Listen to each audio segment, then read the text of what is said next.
All right. Welcome everyone to the 2026 Digital Health Summit brought to you by the California Telehealth Resource Center. As you know, the theme of this year's event is Bridging the Gap, Digital Health and AI for Smarter Care, Stronger Teams, and Sustainable Healthcare. We're so glad you can join us today. This is our last session, and we have our keynote speaker who's going to be presenting on From Promise to Practice, Preparing Care Teams for Generative AI in the Next Year. I'm Amelia Ochoa Ruiz, Manager and PI for the CTRC, and I will be your moderator for this session. This session is purely for informational purposes. CTRC has no relevant financial interest or arrangement with any organizations related to commercial products or services discussed during the summit. Next slide. Perfect. We had a fantastic lineup today of sessions. All sessions are recorded and will be posted to our YouTube channel, where we will be sharing them soon, not just on LinkedIn or not just on YouTube, but on LinkedIn and in our newsletter as well.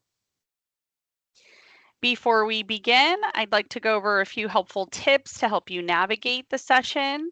We are using Microsoft Teams, and you can use Teams to ask questions, post comments, and connect with fellow attendees.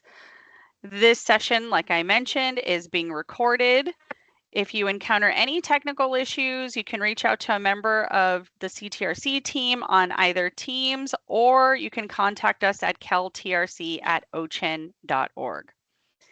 We will hold the last few minutes of today's session for Q&A and encourage presenters and attendees to keep the conversations going.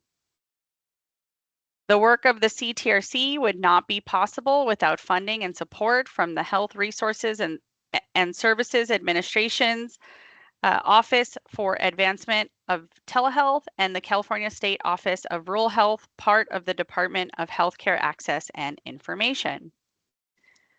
With that, I'd like to introduce Dr. Jonathan Chen. He leads a clinical informatics research group to empower individuals with collective experience of the many, combining human and artificial intelligence to deliver care. Dr. Chen founded a company to translate his computer science graduate work into AI systems used by people around the world. His expertise is featured in the popular press with over 100 research publications and awards. Dr. Chen continues to practice medicine for the concrete rewards of caring for real people and to inspire his work to advance not just the science and technology, but to redefine how we train and retrain an entire generation of the healthcare workforce to safely and efficiently integrate intelligent systems to reach all patients in need. Please join me in welcoming Dr. Jonathan Chen. Thanks so much for that kind introduction. We're going to start with a very brief intro clip, and we'll take it from there.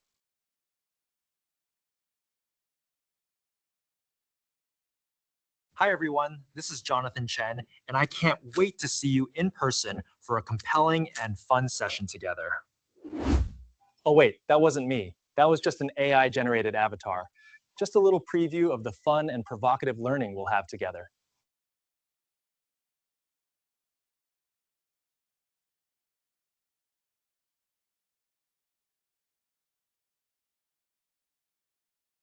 Dr. Chen, you're muted.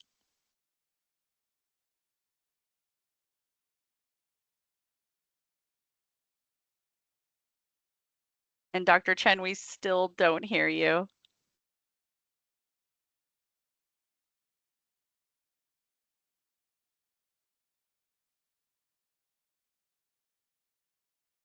We still don't hear you. I'm so sorry.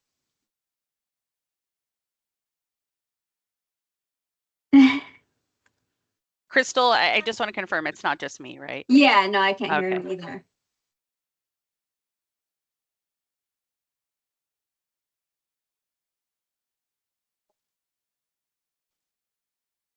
It's showing blue, but I don't hear anything. Oh, I heard something.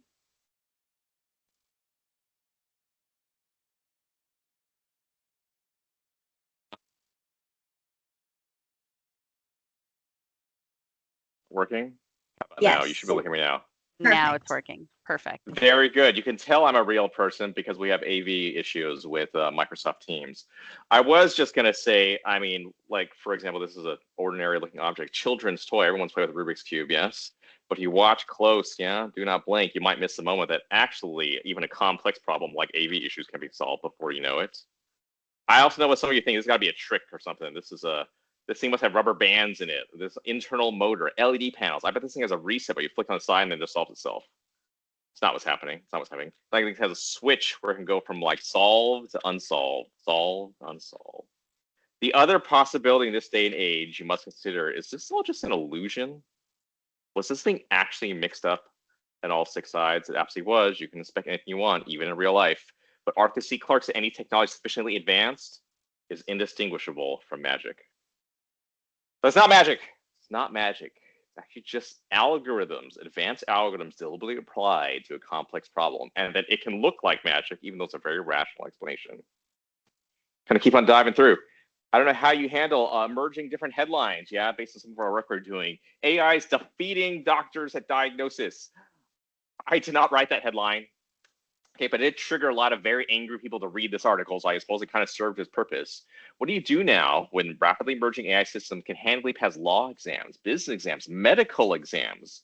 Many people, including at Stanford, their first reaction as ChatGPT came on the scene a few years ago was like, we must ban this technology.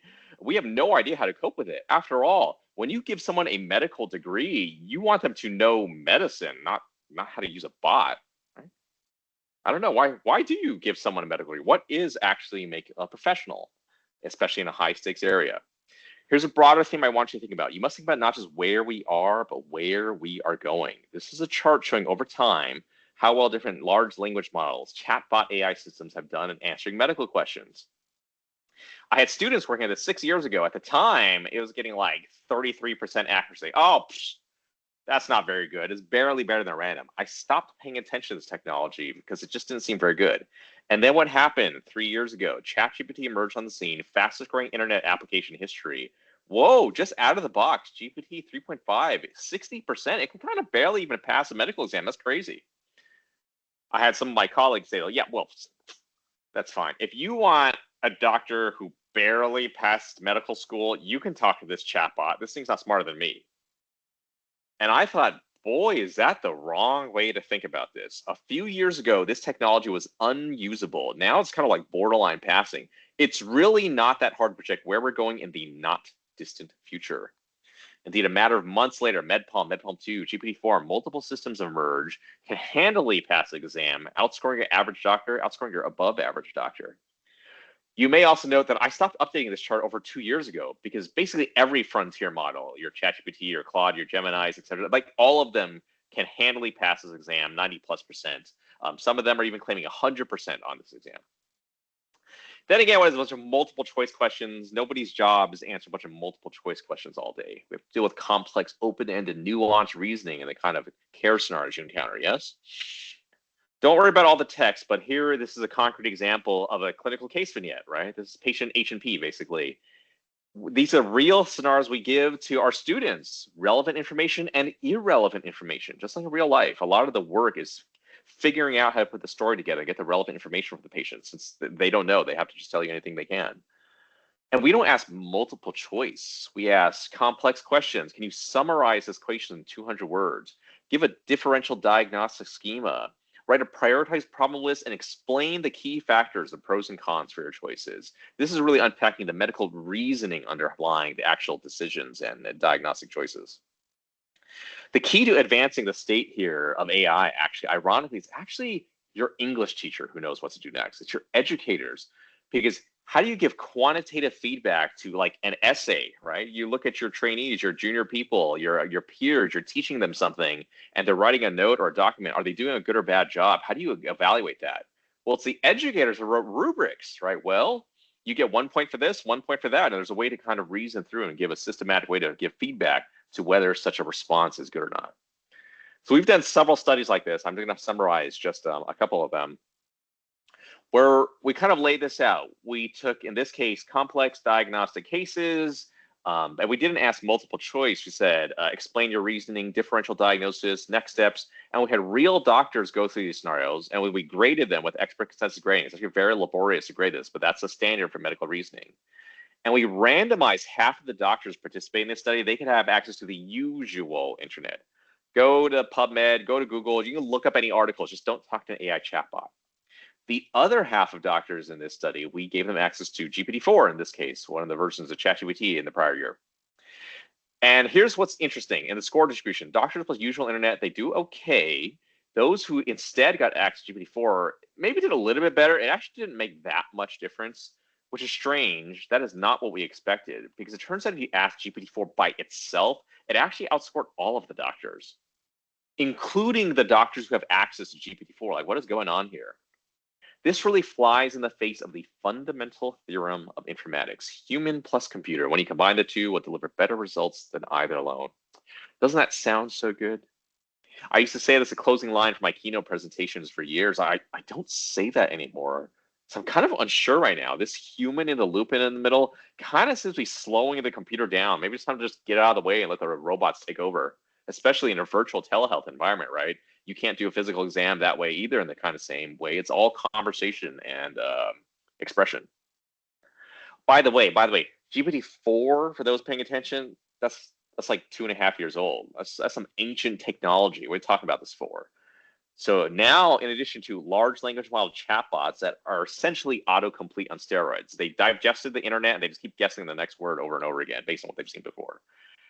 O1 Preview was the first reasoning model, and I'm way oversimplifying, but these are AI language models that can talk to themselves in a chain of thought for a while before they get back to you. And it just turns out if they do that, they have a much better chance of giving good answers to complex questions. And indeed, even the first reasoning model from over a year ago already is looking even better. So the pace of scientific peer review cannot keep pace with technology movement. We just had this study published in Science, the journal Science, like a month or so ago. We finished the study over a year ago.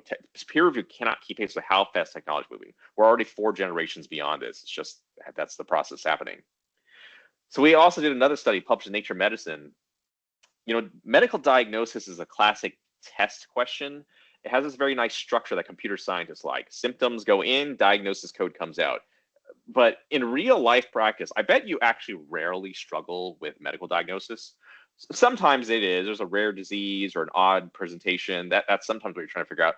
Most of the time, it's quite clear what the diagnosis is. Your struggle is, what do you do about it? You know, patient had a side effect in the hospital, the error happened. Who's going to explain that to the family? Should you keep them in the hospital or should you discharge them home? Should you try another medication or stick to the one you're on? This is what you actually struggle with in practice.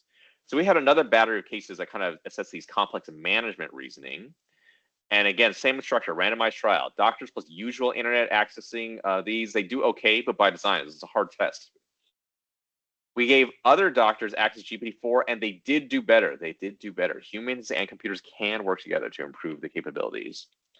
About the same as if you just asked GPT-4 by itself. Oh, and by the way, this will be O1 Preview, the first reasoning model from over a year ago. We're several models, generations past this already, and technology continues to move at a rapid pace. I don't know, folks. What do you make of all this? The randomized control tells you it's true. It still doesn't say, like, why did that happen? If you want to understand more, just read all these articles. Just read all of these articles. I've been studying this area for over a decade. It'll make perfect sense. Our State of Clinical AI report, I think you just heard from Adam Robin recently, one of our other key partners in this network. We've assembled all the latest advances of the past year because it's so hard for us to keep up, and this is our full-time job. But I also know what you're thinking about reading all this stuff. That is hundreds of pages of information. Can't someone or something just read and digest all this for me?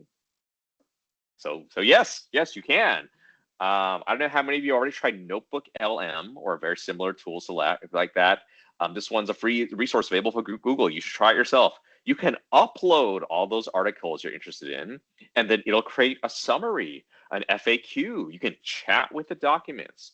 You can create an audio overview, and it will create an absolutely convincing podcast of 2 people just chatting about the topic, the articles, and you can listen to it on your commute. Or in this case, I tried generating a video overview. I'm going to play a 1-minute clip of what happened if I generate a video overview of those documents. But then came the twist. You see, the researchers also had the LLM try to solve the cases all by itself. Its score? A stunning 92%. The AI, working completely alone, dramatically outperformed both groups of human doctors. So this leaves us with this head-scratcher of a paradox. The AI itself is incredibly capable, right? Yet giving it to experts didn't help them one bit. So what is going on here? This really forces us to ask the most important question of all. If the AI is so smart, why didn't it make the doctors who used it any smarter? Why the huge disconnect? Well, the answer seems to be in the really tricky nature of human-AI collaboration. First, these tools are super sensitive to how you ask a question, what's called the prompt. Second, you can't just drop a brand new tool into a doctor's incredibly complex workflow and expect it to just magically fit. But probably the biggest issue is something called the AI supervisor fallacy. It's this flawed assumption that a busy clinician can, or even should, spend their precious time double-checking an AI's work for really subtle errors. Hopefully you heard all that. That's a pretty good summary of those studies, and even an interesting commentary on how to interpret the results. And just to underline again, for those who haven't tried something like this, like, I did not make these slides. I did not write that script. I certainly did not say those words. I just uploaded the articles. I said, make me a presentation. Like, I mean, really, even if I wasn't an AI generated avatar, what is the point of a live human showing up anymore? Maybe we should just let automation happen. What do we even need humans for presentations? I think it's a kind of awkward, intense question when you compare it to what's available. Some of it, if you actually break it down, these are the exact same results I showed you on the diagnostic cases, doctors with or without GPT-4 in this case. Some of it is that a calculator is just better at calculation. Why would you compete with a computer at memorizing facts or recall? Like that's a game you cannot win. You shouldn't try to. Some of it is also education. How come human plus computer didn't do that well? It's in our first study that I referenced earlier, the doctors in that study a third of them never touched a chatbot before in their life. Another third maybe used it once or twice. It was clear they didn't know how to really use it, so they weren't really taking advantage of it in a useful way. So we did a follow-up study. This one was published in Nature Digital Medicine several months ago. In similar design, red, doctors going through diagnostic cases. This is their score when they have access to the usual internet, but not AI chatbots. But now purple and orange, this is where we gave them a custom GPT, a version of this AI chatbot, but this time it doesn't just say, you can ask me anything and you have no context of what to do. This is a version, it like teaches the person in real time as it goes. It says, hi, I'm a helpful diagnostic assistant. You can give me case information. You can paste in the whole thing. You can ask me follow-up questions and I'll help you reason it through. It's sort of teaching the person how to use it in real time. And there it actually seems like it works. That human plus computer are working well together in that case, about the same as if you just ask GPT-4 by itself in this case. But more interesting is to underline purple versus orange. What's the difference here? If AI is so good at knowledge and reasoning and reading and writing, who should go first? So what do? When next time I have to write a letter of recommendation or a prior auth form or whatever other documents, your paperwork fills your day, should you have AI write the first draft and then you edit and fix it to be the way you want it? Or do you write the first draft and just some rough bullet points and say, AI, now take my bullet points and turn that into the final draft? Who should go first? It turns out you can do it either way. Both ways are effective and they can be useful collaboration that can work well together. However, there is clear evidence that it leads to different kinds of errors with anchoring bias and sycophancy. So what is happening there? Whoever goes first, the second person or the second thing has a very strong tendency to just agree with whoever went first. So be aware of that. Realize these AI chatbot systems, they were not designed to be correct. They were not designed to be useful. They were designed to be engaging. They're designed to make you want to come back. This is like social media addiction all over again. Because it turns out people really like it if something or somebody just agrees with them all the time. That makes them want to come back rather than somebody who says, I don't know the answer, I refuse to answer. Eventually, you're just going to stop talking to that person or that thing, yeah? So if you want an actual objective answer out of AI, you should not tell it what you're thinking. Just say, here's the situation. What do you think? Once you start giving your guess, it will very likely just anchor on what you're saying, even if you're wrong. Because the reality is what it's actually trying to do is to make you happy, not make you correct. And those are not always the same thing, especially when you talk about medical decisions. Let's move on to some real cases. Oh, a fair critique is like, well, you have these like case vignettes, these prepared information. That's not what real life is like. You have this really messy electronic medical record, trying to piece information together, yeah? And like, I get it, but it's like, we have to take board exams all the time. And those are totally these prepared vignettes. Those are not reality, but they're a useful enough signal that gives us a signal to represent what medical competency could be. Yes, Amelia's like, what? But the AI almost agrees with me because I'm always right. Isn't that the case? I am sure you are always right, Amelia, but not everybody. Let's see. By the way, if anybody has questions or comments along the way, please just drop them in as we go. Otherwise, I'm just going to keep talking, and it's hard to tell if anyone's listening. I'd much rather engage with Q&A than just present the slides. But so this case, we took real electronic consultation cases. So I don't know about you guys, but this is why telehealth is very near and dear to me. At Stanford and everywhere, one way or another, we have a huge access problem. I'm a primary care doctor. I see somebody, the case is getting too complicated. I want them to see a specialist. Literally, they could be waiting 6 months for that appointment. Like, that's crazy. But you don't need an in-person visit for everything. A lot of our patients can't even access that, let alone in rural counties, for example. There's not a right specialist within a 100-mile radius. A telehealth visit, you could do a lot, and we have those for some things. Stanford, we also have electronic consultation services. You know what? I'm the primary care. You can't wait for a telehealth video or in-person appointment. I can essentially email a specialty doctor, and they will email me back and answer within days, so we can get your care going within days rather than months. And so we took a bunch of real cases, real questions a doctor felt the need to ask another doctor for. In this case, one of the questions was, hey, I got a 57-year-old COPD, 10-year history of smoking. They've got many seborrheic keratoses, these SK lesions popping up on their back over the past few months. Is this normal? I don't know. Anybody have any idea what's going on here? Seborrheic keratosis, benign skin lesion, right? Wait a minute. There's a thing. I remember in med school hearing about this, and it even has like a name. And indeed, the specialists, oh, somebody's got it. Yes, okay. Dr. Lamella, you got it. I need a dermatologist to give me the answer to this one. The dermatologist says, hey, beware. This could be le sertralat sign. Well, huh?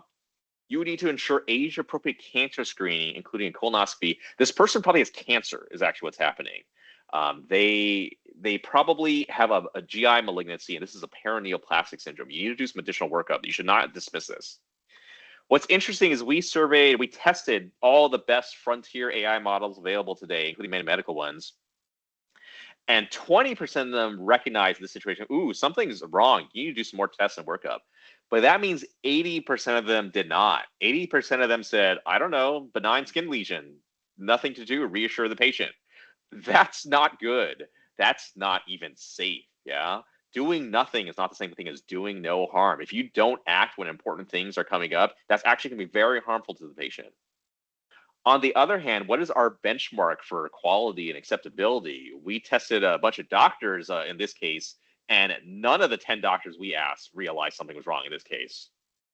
So yeah, not great either, right? It's not like our existing healthcare system. We're all hardworking, doing our best, and great people, but we're inherently imperfect in complex environments. This study, there's an updated preprint coming out and more to follow, but there's some like controversy where how we're measuring stuff because it's kind of high stakes, so we're working through that. But 100 real consultations from a doctor to doctor, manual annotation to grade what this is through specialist interaction.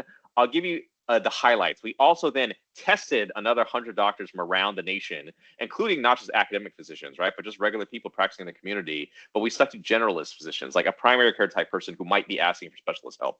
What if they started asking for AI for help, basically? That's the question that's going to come up, because we know people are doing that already, whether they're supposed to or not. That's already happening. This is very preliminary. The final results, I'm sure, will come out next year at the rate that peer review goes. But interestingly, generalist physicians without AI on these questions, they're getting like 40%. They're not doing that well, but that makes sense, right? These were questions that were hard enough that a primary care doctor felt the need to ask specialists. If you gave them access to different AI tools, it made them better. You gave them good decision support. They're able to augment their thinking. Interestingly, still not as good if you just ask AI systems by themselves. GPT, Claude, Gemini, like you just ask them by themselves, they were actually better. Not as good, though, as if you ask the actual specialist. So it looks like these AI models are actually really, really good at general medical knowledge because they've digested the internet and everything they can, and there's a lot written about that. They seem to be not quite as good for specialty medical knowledge at this point, which makes sense, right? Because there's not that much written on the internet about specialty medical care, and there's often even not that good evidence in those cases. So it's harder for the AI to even know what is correct, let alone synthesize it. Broader themes, even amongst the best AI models, 10 to 20% of the suggestions, if you blindly followed them in these consultation cases, could have led to potentially severe harm to the patient, right? This stuff is not ready to be autonomous AI doctors at this point. Arguable whether it's appropriate for consultative support. And what was more interesting is that most of the time, these are errors of omission. It's not that the AIs are like hallucinating or confabulating crazy medications or surgeries. That was maybe an issue 2.5 years ago. I wouldn't say it's a solved problem, but it's much less of an issue today. It's actually that they often don't recognize or don't respond. They're being too conservative. They don't want to say anything wrong, so they don't say anything at all. But doing nothing is not doing no harm. You can really harm a patient if they have sepsis and you don't start antibiotics, if they have signs of paraneoplastic syndrome and you don't diagnose cancer, if they complain of risk of self-harm and you don't act on it, like that's actually very harmful to not do something. Ways to help, we found multi-agent approaches happen, basically having second opinions. So even AI can get a second opinion from other AIs, and it looks like that helps, as well as RAG-based approaches, retrieval augmented generation. So what is that? Open evidence is showing the company that blew up in the past 4 years, $12 billion company, but there's actually many systems. UpToDate's trying to put together their own version, Amboss, Doximity, Glass Health. There's a bunch of companies trying to put together something like this. So, hey, chatbot, how do you describe opioids like morphine, oxycodone, fentanyl for chronic pain? Man, who cares what a chatbot thinks? You have no idea what random corner of the internet it sort of got the information from. In this case, I'm way oversimplifying. These systems will go to PubMed and look up the articles or guidelines that seem relevant to your question, and then the AI chatbot reads the articles for you. And then it says, according to those articles, this is the answer. But here's a link back to the source so you can trust but verify. Very powerful, actually great interface. A lot of people really like this as doctors a lot more because you want to also be able to double check things if you need to, or just feel more confident that you can reference something. Really powerful. This is why this became so popular so fast. Beware though, still not foolproof, These things also have some randomness in how they behave. If you ask the same question 10 times, it will give you a slightly different answer each time. If you ask your doctor the same question 10 times, they give you a slightly different answer. I don't think you would like that. Yeah, this is some of the caveats you have to be aware of. And I've definitely been caught in situations in real medical care. It's like, I don't think this is providing good advice. It's certainly not even providing consistent advice. And we had to double check it and still use our own judgment. More than knowledge, you need judgment to know what to act on. And to a large degree, you need training, knowledge, and experience to develop that judgment. Having all the knowledge AI in the world still does not inherently give you that. Let alone reading medical references. What if you could have AI read the patient's entire electronic medical record for you? At Stanford, we were one of the first places to have a system like this, Chat EHR in this case. In so many words, it's ChatGPT, but we plugged it into our Epic electronic medical record. So you could automatically summarize a whole chart and ask questions about how to care for them in different settings. The reality is, I'm not sure it's really ready for prime time because these things are amazingly powerful, but this is a language model. It guesses the next word in a sentence. It does not know what a number is, and boy, does it really not know what a date is. But when you're doing medical reasoning, dates really matter. Patient had vomiting and surgery. It's like, okay, but was the vomiting before or after the surgery? That means something very different. It was before the surgery. Okay, was it like 1 day before or was it like a month before? Because that also could mean something very different. If you just give this thing access to, and we've tried it, here's the entire medical chart, thousands of notes, it really easily gets confused about the context of what's where, that you have to be aware that powerful tools, still caveats to how you interpret and use them in practice. Having said that, this is a very natural, obvious way. I'm sure Epic and many other systems are going to have some kind of tool like this built in within just a few years. It's just a very obvious thing to go towards. We even did, let alone concept, we're also deploying things in live environments. We did a real world trial of AI agent that automatically reads the patient's progress notes and like generates the summary for the hospitalization that can be used as a discharge summary down the line. Plugged it all in through a common data stream, have an AI system do that. An extra agent double checks for hallucinations because we're really worried about errors, like more than efficacy. We want to make sure these things are safe. And we found that we can overall do it with very high levels of safety and generates direct feedback. People can use it in their direct documentation. Over half the docs who were in this pilot did use it. They didn't have to, but they found it useful enough to use it. And in terms of safety, there is some mild potential for harm on review by the docs using it, usually errors of omission again. Very rare were the errors of commission. It was like, oh, this summary didn't mention this patient got this procedure. I think it's important to know that. I mean, it doesn't kill anybody if you don't mention that, but I think it's important to mention that their antibiotic end date is this. The summary didn't mention that, so it's usually errors of omission. And of course, people feel better when you don't have to just do paperwork all the time, right? What if computers could do the paperwork? You could focus on the patients. Another interesting lesson here to think about, though, is after this pilot deployment, real live setting, real docs using it, and real patient care, they're liking it, it looks safe. What happened next? What happened next this project? What happened next? This project's dead. Because Epic says, we're going to make something like this on our roadmap. Once that happens, all IT support for custom systems is going to drop with rational reason because of like maintenance, deployment, implementation. Technology is a very, very small piece of effective healthcare systems. It's all about your people and processes that actually put it together. But key learnings we have along the way so we know how to evaluate it. Here's another example of just other things we're doing at Stanford. Real live randomized control trials of predictive interventions. It turns out the most common thing we do in the hospital is laboratory tests. We draw blood at least once a day, if not multiple times a day, even though if you actually review them up to half the time, it's not necessary. It doesn't actually help the patient. It's just a thing we do to keep busy.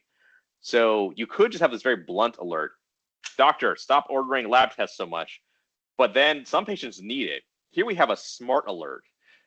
We use a machine learning predictive model. Given your patient's vital signs, their last 3 hemoglobins, and their also prior creatinine level, and their diagnosis codes, we predict for your patient greater than 90% chance all of the blood levels are going to be stable. There's no reason to check this on a day-to-day basis. You might want to consider backing off. So in this smart alert approach, we deploy in a randomized fashion, thousands of admissions. It looks like it can actually make a difference. It's possible to change behavior, which is actually one of the hardest things to do while not incurring safety issues. I think this paper literally got published in New England Journal of Medicine AI like yesterday. There's a link to the preprint, but the official publication, I think, literally just came out yesterday. Any questions along the way, feel drop in. I'm starting to get random, more future thinking. So the next wave is agents, agentic AI. That's sort of the buzzword for industry, trying to sell you something right now. So chatbots do say things. Agents do things. So 3 years ago, chatbots were kind of the buzz, but this weird novelty. They said weird stuff and hallucinated, confabulated. It was kind of this odd novelty, but it was rapidly maturing technology. Now it's showing up everywhere in your actual practice and work and life. Yes, agents. They're kind of borderline. You should not rely on agents for any real patient care at this point, or even high stakes thing in your life, but they're kind of funny. They kind of make errors, but this is very clearly the next wave you should pay attention to. Within the next few years, I think it's going to be very commonplace in many different workflows. In this example, a common example we give is, I would like to book a dinner reservation for me and my wife at a nice Italian restaurant tomorrow. I don't want to talk about it. I don't want a deep research report about it. I don't want to be counseled about it. I want someone to just do it. I want someone to just take care of that task. That's what an agent can do. It'll go online. It'll find the restaurant. It'll go through an online API and like do an actual dinner reservation or make the phone call virtually for you and send you back a message to confirm that it happened. That's like, it's like an online secretary basically to just do this stuff for you, let alone an online research center or more. And this example we published last year. What about medical tasks? In a simulated environment, hey, AIs, could you check the patient's potassium, talk to the electronic medical record, reason about whether it's too low, and if it is, give feedback to the actual doctor. Many different example tasks like this that could conceivably be done by, your intern, right? Maybe an AI agent could do it. Interesting thing at this time is a year ago, it was only getting the best models available, getting 60% task completion. You're not going to trust something in real patient care if it can only do it correctly 60% of the time. But already, all the models are upgrading. A lot of them are getting 90+% correctness at these tasks. So that we've been having to invent harder tasks. And this physician benchmark we just released in preprint maybe a month ago. Much more complex consultation tasks, getting the right referral in, documenting the right thing. Even the best models available for now, sub 50% task completion, right? You can't really trust these for full AI doctor activity. But once you can measure it, engineers can very likely optimize to it. Can we define what good medical care and processes are? If you can, then computers can follow. What's really hard is when it's very hard to protocolize and define them. Just for more food for thought, what AI seems to know everything? probably can reason through complex work. It's starting to do stuff too. In Doctronic in Utah, Legion Health, this regulatory experiment, they're doing automated medication refills without human intervention. This is kind of a crazy thing 3 years ago. Now it's clearly inevitable. We're gonna start having that automated medication refills and a lot more. But hey, we still have the human touch, yeah? Even through a telehealth visit, you can make eye contact, you can express body language. You can't simulate the kind of empathy and personal connection we can offer our patients, yes? Well, I don't know if you've seen some of these studies that have come out. This one's from the Google AMI team. The UC San Diego had a nice one as well. They had patients ask questions online, doctors answer them, or they had AI chatbots answer them, and found that the AI chatbots scored higher in quality and in empathy. Like the robots are nicer to people than real human doctors are. Look, to be fair, I don't know about you, but I literally get 100 messages, in-basket messages every single day. I don't have time to write some flowery, empathetic response. Oh, sir, so sorry to hear about your recurrent symptoms. It must be such a challenging situation. I want you to know, a whole team is very concerned about you. I don't have time to write all this nonsense. Actually, terse and to the point. Yes, you do need to finish those antibiotics. No, you don't need an MRI scan right now. Schedule an appointment next week. Stop messaging me. Go to the emergency room. I mean, this is dynamic, what you have to deal with in a real life overstretched healthcare system, which is why we need telehealth at all, right? Because in-person clearly cannot be the bottleneck for proper medical care. We need other ways for patients to get access to help. I encourage you to read this 2-page essay. It's a very brief and it's meant to be provocative and fun. I express an early GPT-4 interaction where I said, pretend to be the doctor. I'm going to pretend to be a patient's wife. I'm going to give you ethical dilemma, Alzheimer's disease patient, feeding tube placement. Oh, but you can't leave him to starve to death. There's no way you could handle this. And I was shocked by the end of it. The punchline is, holy smokes. I think this AI chat was providing better counseling than I did in real life. It was very thoughtful, reasoned, empathetic, even in the face of very heated confrontational arguments. I had this huge existential angst that evening, like, what's the point of my existence? Why do I bother showing up to work? I knew AI was going to be smarter than me, but can it even provide better counseling than me? Once I got past the existential angst, I actually did think, perhaps naively, techno-optimistically, this human-computer interaction I was having was actually a very powerful way to let me practice a high-stakes conversation in a low-stakes environment. And ironically, I think we could use these computer systems to improve the most human skills we need to be better clinical professionals, communicating with patients and their families. I mean, so the reality is, before I talk to a patient, that difficult conversation, I do a practice run with the chatbot first. You know? Before I do business negotiation, I do a practice run with the chatbot first. Before I have to ask my wife for something, practice run with the chatbot first. You want to say something in real life you can't take back, yes? So if you haven't tried that, I really encourage you. I mean, helping with your documentation, organizing things, that's great. All these AI things are great, efficient tools. I actually think this is a revolutionary capability of chatbots, as you can practice and engage in complex dilemma conversations in a way that there was no equivalent before, other than a good friend or counselor who's not always available. Also, again, beware, AI by default is very sycophantic. It's going to be very agreeable and really nice to you. But before I go into that business negotiation, that person is not going to be nice in front of you. They're going to be super hot-headed and confrontational and very defensive. You can tell the chatbot that's how it should behave, and it will change its personality on a dime. It will feel very uncomfortable. It might even feel threatening.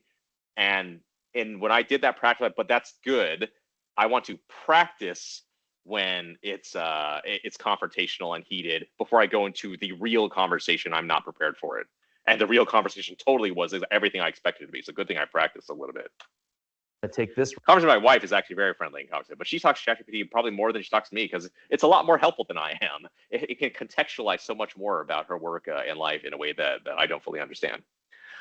I'll just go to the punchline. Beware, there are deepfake scammers out there, and they will scam people out of tens of millions of dollars.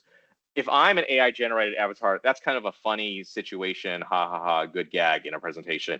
There are people out there who are actively trying to scam you and your people, including your family, your parents and your grandparents. If you haven't, you really should talk to your elderly family members. I speak from very personal and very dark experience that they're active targets for scams. All right. What do you think? What makes a clinician a professional? Is it knowledge? I think knowledge is important, but that's it. Like, that is not a game where that game is over. AI is going to beat you on knowledge. Like, why even try to even compete there? Is it empathy, bedside manner, or even telehealth manner? I think that makes you better a professional. I don't think that's the moat you think it is, though. Many non-physician humans have great empathy. A nurse has great empathy. A social worker has great empathy. An actor can provide great empathy. I mean, a golden retriever is probably nicer to people than half the doctors I know. But a golden retriever with an AI talk box is attached to it, that clearly does not make a doctor, right? These components are insufficient. I think we want our people to have a combination of competence, communication, and character. Competence, communication, and character. More than knowledge, you need judgment. Two things can be true at the same time. Patient has metastatic cancer and chemotherapy could extend their life by 2 months, but they will suffer terrible side effects during that 2 months. Is it worth it to take that treatment?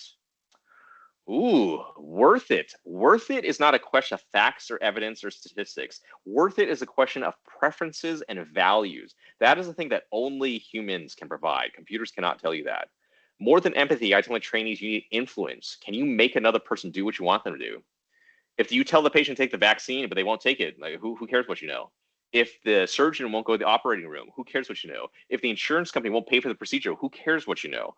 Much of your actual skills, you have the knowledge, you understand the context, and you're able to engage with people to influence to do what they need to do, basically.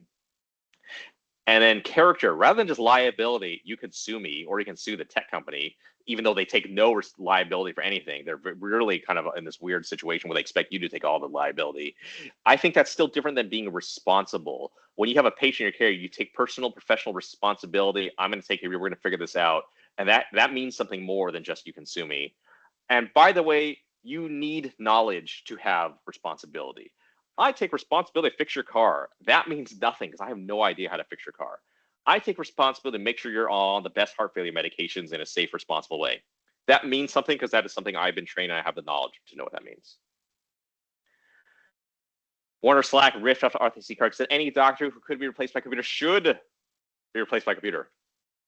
He's actually saying computers cannot replace good people. We have different value, but others might say, well, AI is not going to replace anybody. Those who learn how to use it may very well replace those who do not. So very glad to be here with you. Happy to entertain any comments or questions, to be at a place where engage in discussion and be at the frontier of state-of-the-art technology, but also how do we like retrain and refocus and adapt our practice to meet all of our patients where they are.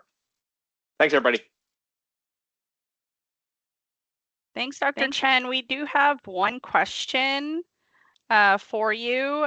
In an environment where AI tools are designed to be responsive and agreeable, how can healthcare system leaders evaluate whether an AI tool is truly improving care or just sort of adding complexity or masking limited impact? Oh, that's a very deep question. Some of it is what we do in our research. We're building defining benchmarks where it's like, well, on this battery of scenarios or questions or conversations, let's see how well AIs handle those. And we don't tell it what the correct answer is, right? We want to assess it objectively. The reality is we're getting a lot of heat from that from companies who are very sensitive that based on this test, your product that you are having real people use for medical reasons, it maybe looks not as safe as it could be. We're not trying to beat them up. We're just saying we need to measure that so that leaders and decision makers can figure out what are the right tools to use. If you just use it as consultation, right? I mean, even up to date, right? PubMed doesn't always have the right information. You still need some context. And so I'm not as worried about that. I am worried if people blindly follow AI. They don't understand sycophancy, and it just sounds like an oracle that it sounds so confident. That's a danger, why we're having this conversation. And then eventually you have to just deploy these things in live environments and study them like any QI initiative you would have in a deliberate way. There were studies before, like, does electronic medical records actually help anybody? It's actually a really complicated question to answer. And there were conflicting reports in early implementation studies. I think we need similar things in the AI setting now. Thanks so much for that. I don't see any other questions in the chat. If any do pop up, Dr. Chen will make sure that we route those to you. We'll go ahead and close out our session. For ongoing support, make sure to check out our website at keltrc.org, where you can find our events, webinars, and on-demand resources, or you can reach out directly to us by emailing us. That email will be dropped into the chat. Also wanted to call out, since we are talking about it, is the California Telehealth Resource Center is proud to host the 2026 AI Cohort Series and Office Hours. This series builds on the strong foundation and success of the 2025 AI Bootcamp, which Dr. Chen did participate in, and it expands on opportunities for deeper learning and practical application. It's a no-cost virtual cohort designed to support healthcare organizations in exploring and advancing the use of AI that is practical, responsible, and aligned with real-world care delivery. Before we wrap up, you can see we just prompted our poll. We'd like to invite everyone to complete our exit survey. We want to ensure we're meeting your needs, and your feedback directly informs us on the types of programming, tools, and resources we develop moving forward. And please stay in the know, subscribe to our monthly newsletter to receive the latest updates on available training and webinars, as well as on-demand resources. What I will say as we close out, I want to give one more shout out and huge thank you to our wonderful speaker, Dr. Chen. Just really great information and presented in such a compelling way, especially wrapping up a long day for many of us. So thank you again. And also thank you to the rest of our speakers for sharing their experiences and providing actionable insights on how to innovate in such a fast-paced, evolving landscape. This officially concludes our 2026 Digital Health Summit, Bridging the Gap, Digital Health and AI for Smarter Care, Stronger Teams, and Sustainable Healthcare. We hope to see you at a future event or continuing the conversation on LinkedIn. Please don't hesitate to reach out with any questions and keep an eye out for that follow-up email with next steps and additional resources. Thank you again for being a part of this journey today. Have a good one.